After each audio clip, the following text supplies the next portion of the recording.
caminho da santidade, o caminho que nos leva para Deus, o caminho que nos leva à felicidade, à alegria, essa alegria que vem do Evangelho. Não a alegria pregada pelo mundo, mas a alegria pregada pelo Evangelho. E aqui o Papa Francisco lançou um livro que fala justamente, uma carta que fala justamente isso, né? A alegria do Evangelho.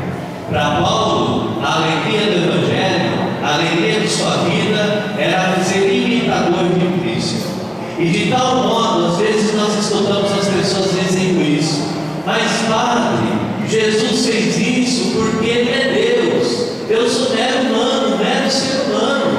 Eu não tenho condições de deixar meu pecado. É difícil deixar o meu vício.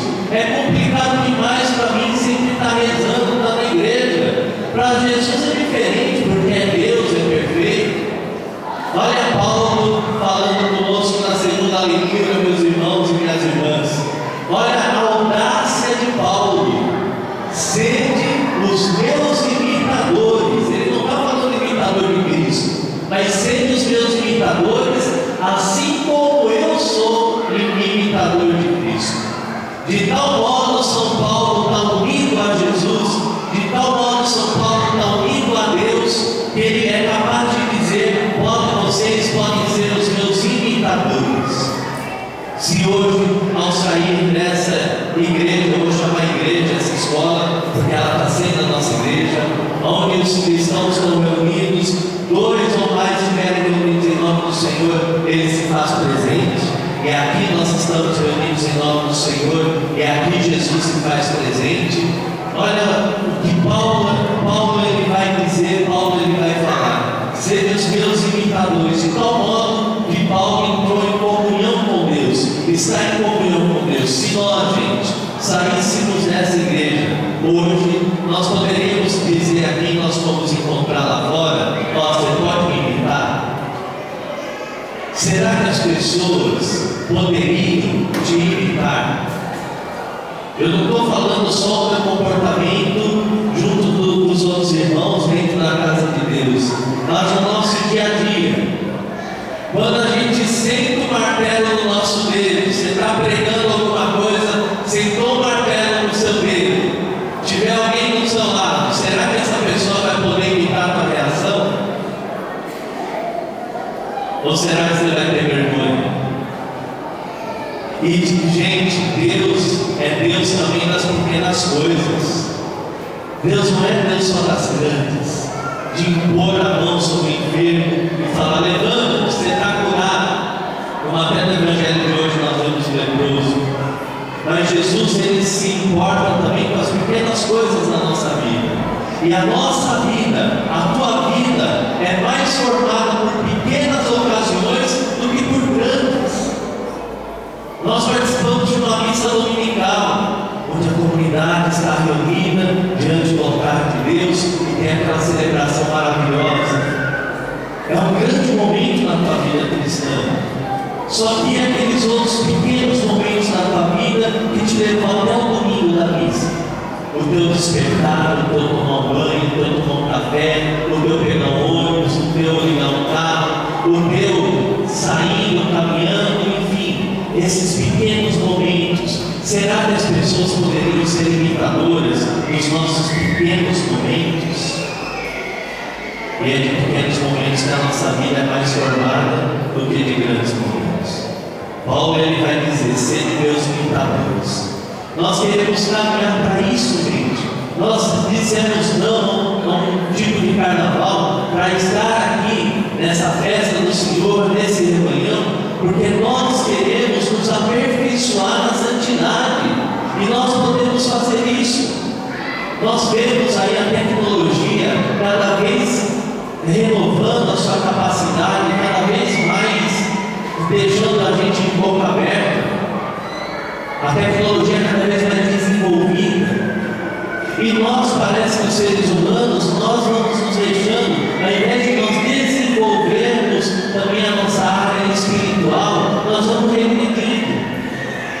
E aí qualquer coisa que acontece dentro da comunidade é motivo para eu sair dela. Qualquer coisa que acontece na minha vida e que eu fiquei chateado com Jesus, porque naquele momento pareceu que ele estava ali, e ele estava, mas eu joguei que ele não estava, fico entristecido, aí já não rezo meu terço, vou brigar com a mãe de Jesus, e aí a nossa vida, ela vai ser, a nossa vida espiritual, ela vai sendo destruída aos poucos.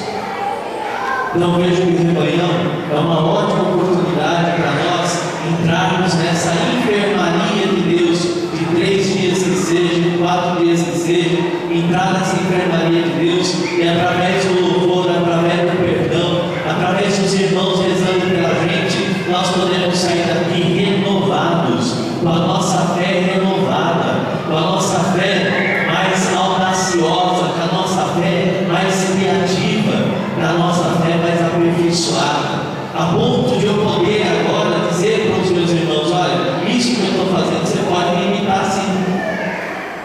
Aquela pessoa, o modo de eu tratar aquela pessoa que me feriu, você pode me imitar o jeito de eu tratar ela assim, porque eu vou fazer segundo aquilo que Deus quer que eu faça. E aí nós vemos que Deus quer que a gente haja na misericórdia. Estudávamos na primeira leitura qual que era a regra, a lei para alguém que estava com lepra, alguém que tivesse erupções na pele, manchas brancas. É interessante que a primeira leitura detalhou muito bem as condições de alguém que estivesse com lepra. E aí lá vai ter o veredito: quem tiver com essa doença deve ser isolado. Diz aqui: durante todo o tempo em que estiver leproso, será impuro, e sendo impuro, deve ficar isolado e orar fora do acampamento. Fora do acampamento. Nós precisamos, obrigado, nós somos muito. Tremendo você não treme, mas do lado, percebe. Não vou dar para você segurar aqui, segurar um tanto só. Pode deixar aqui.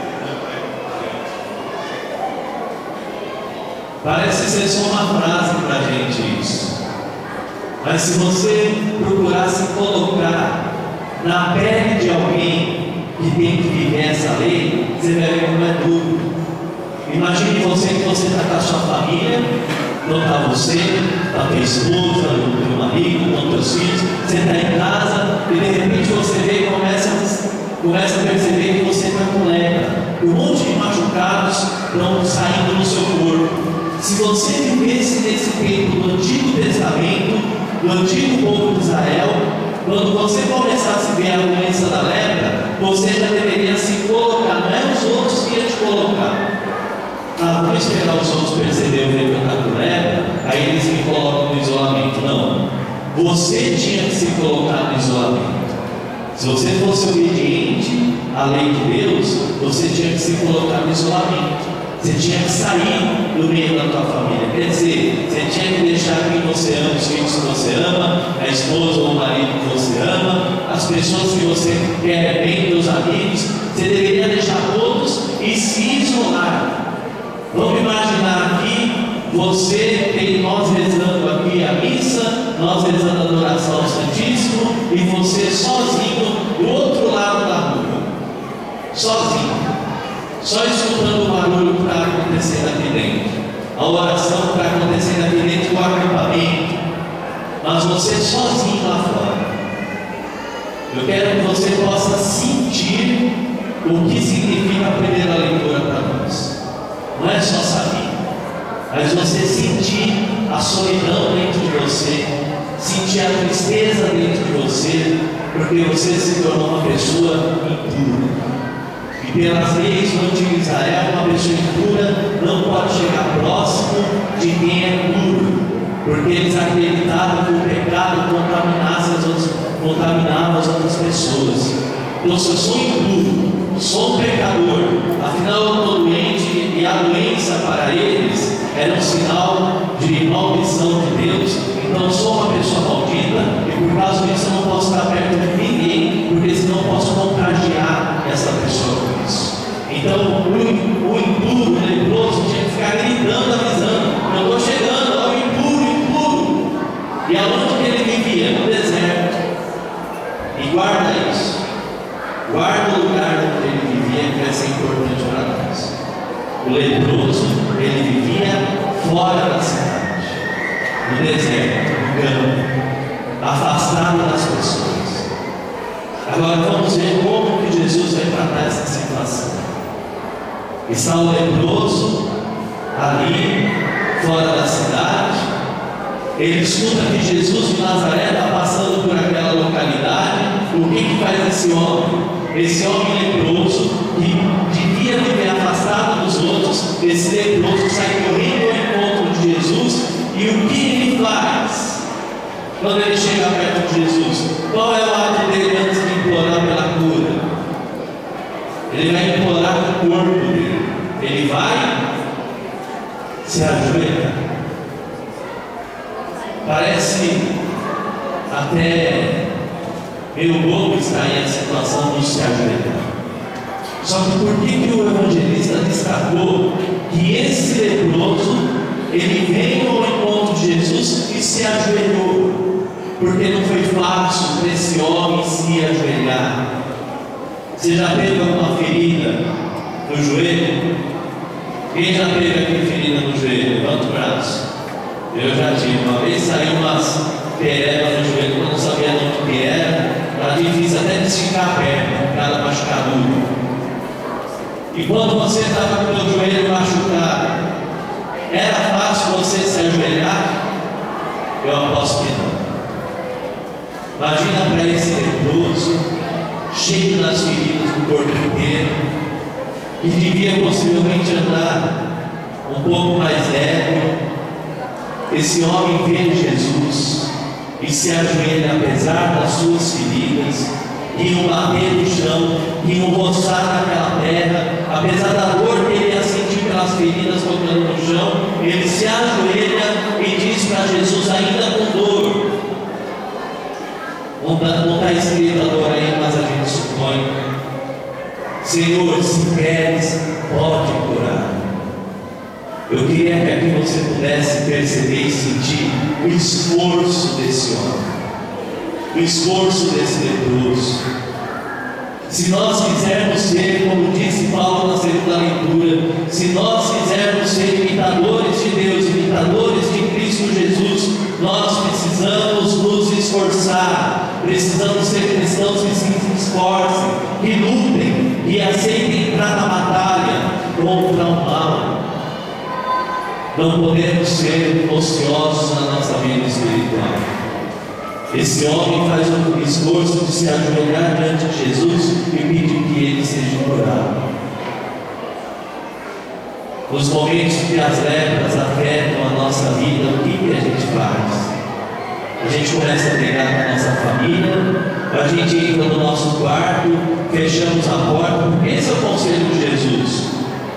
Quando você precisar, entra no teu quarto, fecha a porta e fala com o teu Pai que está no céu. Foi Jesus que ensinou isso para a gente. Nós temos já o método. Jesus já deixou para a gente o método. Jesus já deixou para a gente a receita. Agora é preciso que nós usemos. Nós não podemos ser como pacientes que você está com uma baita dor de cabeça, você foi no médico, o médico passou uma receita médica para você, e o que você fez? Você guardou no teu bolso da calça, esqueceu ali, foi lavar essa calça, acabou estragando a receita, e você não está nem aí porque aparentemente você já passou a dor de cabeça. Será que às vezes com as receitas que Deus nos dá, através das homilias, através das pregações dos nossos grupos de oração, quantas vezes é através de quantos meios, gente, Jesus fala com a gente? Jesus já falou com você, através de tantos e tantos meios, e cada fala do Senhor é um receituário, é uma receita que Ele coloca na nossa mão. Olha aqui a receita, agora vá atrás disso que eu te receitei. E o Senhor, Ele disse, quando as coisas não vão bem, fecha a porta do quarto e vai orar ao Pai que está no céu. E o que é que eu faço nessas horas quando as coisas não vão bem? brigo com todo mundo, afogo as minhas mágoas com o vício e pronto, está resolvido. E no dia seguinte eu vejo que o problema dobrou de tamanho. E além do problema que eu tinha, somou o problema de ter discutido em casa, de ter brigado dentro de casa, de ter feito escarcel dentro de casa. Além do problema que eu tinha, agora tem mais esse problema. E assim nós vamos acumulando problemas. E basta nós fazermos como fez esse homem, ter a fé desse leproso, de se ajoelhar diante de Deus, se ajoelhar diante de Jesus e falar: Jesus, se você quiser, eu sei que você pode me curar. Se você quiser, você pode mudar a minha vida. E o que Jesus diz? Jesus deveria se afastar daquele homem, mas não, o que Jesus diz? Eu quero seja curado. Quer dizer, é vontade de Deus que a gente não sofra, é vontade de Deus que a gente seja pessoas livres, pessoas libertas, pessoas alegres com a vida que tem, porque somente não quer dizer que você vai se acomodar, e aqui a gente precisa saber diferenciar. Não é que você vai se acomodar com a situação de vida e deixar tudo passar e pronto, eu estou aqui sentadão, descansando, deixa a vida passar, porque eu estou em Deus. Não. Ter a vida mergulhada em Deus é ter uma vida dinâmica e corrida, porque o Espírito Santo não é parado. O Espírito Santo, ao sabor, a todo momento, ele está voando e ele quer levar nós junto dele. É vontade de Jesus nos curar das nossas épocas. O Senhor vai e toca esse homem. Jesus, ele não olhou de longe. Olha o quanto que Jesus está próximo da tua vida. Jesus, ele não olhou de longe o leproso lá de joelho pedindo para ser curado. Eu quero, pode ser curado. Jesus, ele foi até esse homem leproso e ele teve a audácia, porque era ser audacioso. Lembra da primeira leitura, em que diz que as pessoas tinham que viver isoladas? Jesus, ele não aceita o isolamento desse irmão. Ele vai e toca, além de curar, ele toca nesse homem, e aí diz: eu quero que seja curado. Esse homem é curado e ele sai. Depois que Jesus cura esse homem, acontece uma coisa com Jesus. E aí, eu vou pegar o folheto emprestado. Lembra na primeira leitura que nós escutávamos que o leproso, ele tinha que estar fora do acampamento? O acampamento, gente, era a cidade onde as tribos conviviam. E o leproso, quem tivesse essa doença, tinha que ficar fora do acampamento, fora da cidade. Olha o que acontece com Jesus depois de Jesus curar esse homem. Por isso, Jesus não podia mais entrar publicamente numa cidade. Olha aqui, ficava, vamos acompanhar o Evangelho, que na última frase do Evangelho. É importante a gente ver isso na nossa vida espiritual. Vamos lá. Por isso Jesus não podia mais entrar publicamente numa cidade, ficava fora, em lugares desertos.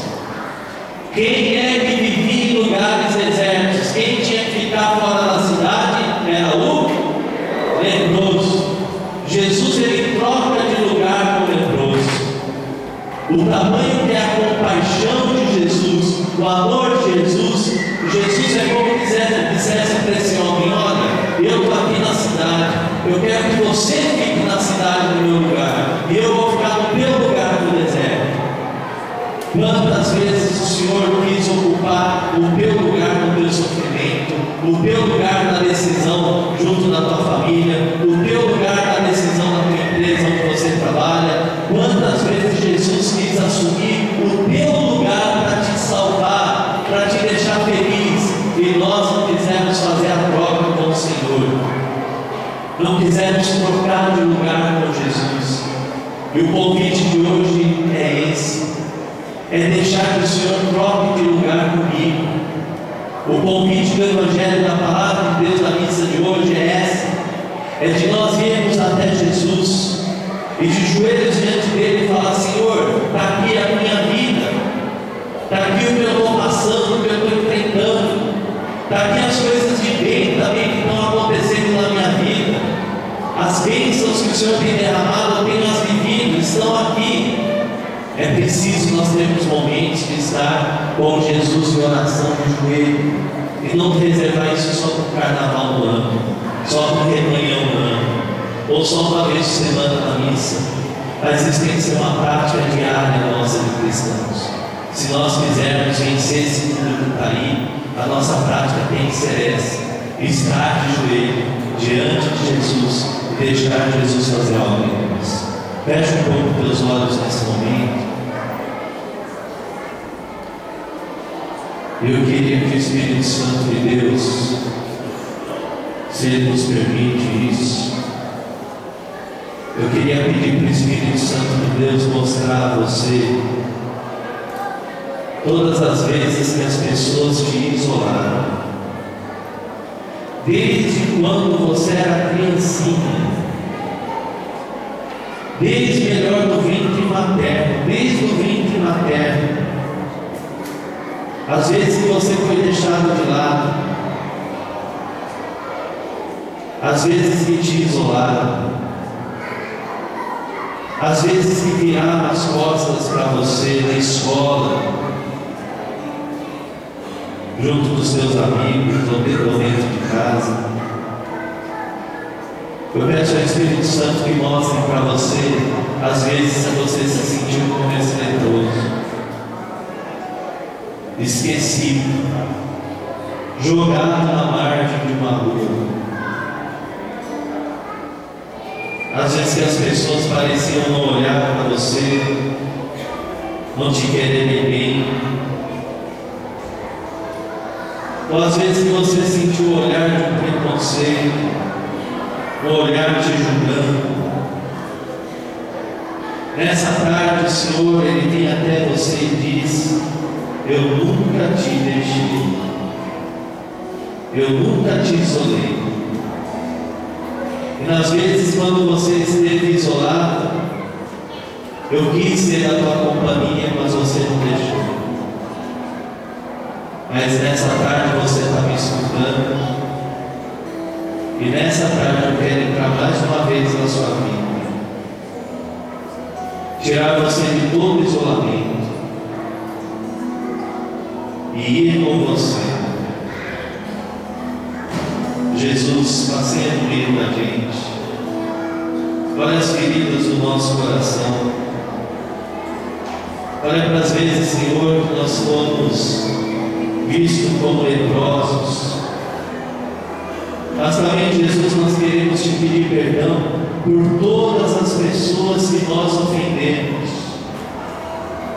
Te pedir perdão, Jesus, porque nós estávamos no erro, nós não conhecíamos a verdade e fizemos muitas pessoas sofrerem por causa disso. Quantas pessoas eu deixei de escanteio na minha vida, com pretexto de dar um frio nessa pessoa, acabei estragando uma amizade. E eu reconheço esse mal que eu cometi hoje, Jesus, e te peço perdão, porque eu sei que a tua palavra nos leva a comunhão, a amizade dos irmãos. Derrama, Senhor, sobre nós teu sangue redentor e reacende em nós a chama da fé, fazendo com que nós possamos ser teus imitadores. Louvado seja o nosso Senhor Jesus Cristo. Vamos então nos colocar de pé.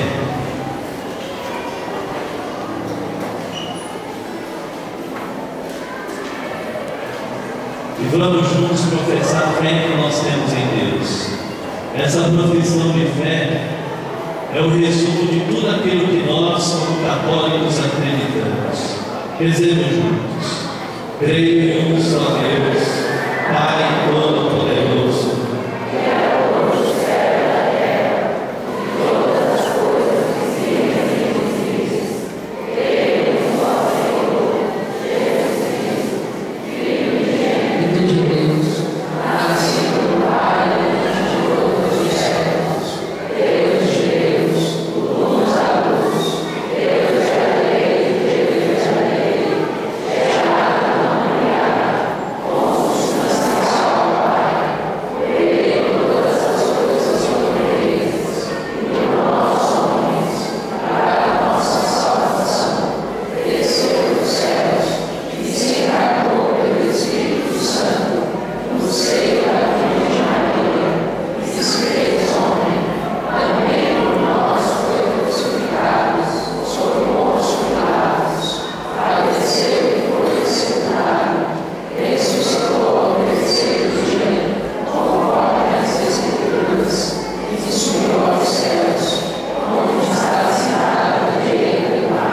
Meus irmãos e minhas irmãs, elevemos ao Pai de bondade que nos visitou e libertou em seu Filho as nossas orações, com os corações repletos de confiança.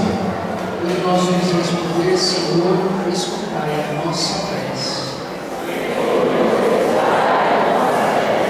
Senhor, que a vossa igreja seja sempre a verdadeira casa, onde os pobres e os desvalidos encontram a esperança, sendo o sinal profético da construção de um mundo mais fraterno.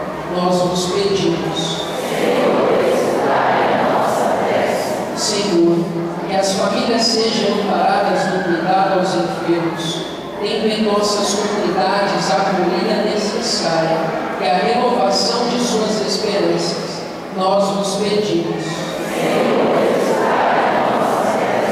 Senhor, que os enfermos atendidos pelos serviços públicos de saúde sejam atendidos com dignidade e esmero, uma vez que a saúde é direito comum para todos os cidadãos. Nós vos pedimos. Senhor, escutai a nossa prece. No instante de silêncio, faça também sua oração a Deus, a sua prece a Deus. Entregue a Ele o seu pedido, a sua intenção.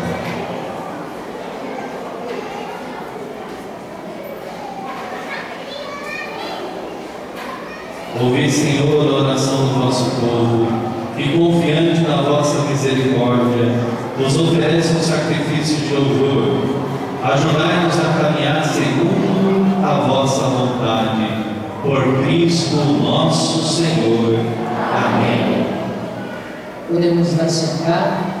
Eu venho aqui, nesse momento, em nome do Francisco, nosso coordenador regional, e de muita colaboração de vocês. Nós temos que saber que realmente Deus não precisa do nosso dinheiro, mas a evangelização é pelos seus gastos.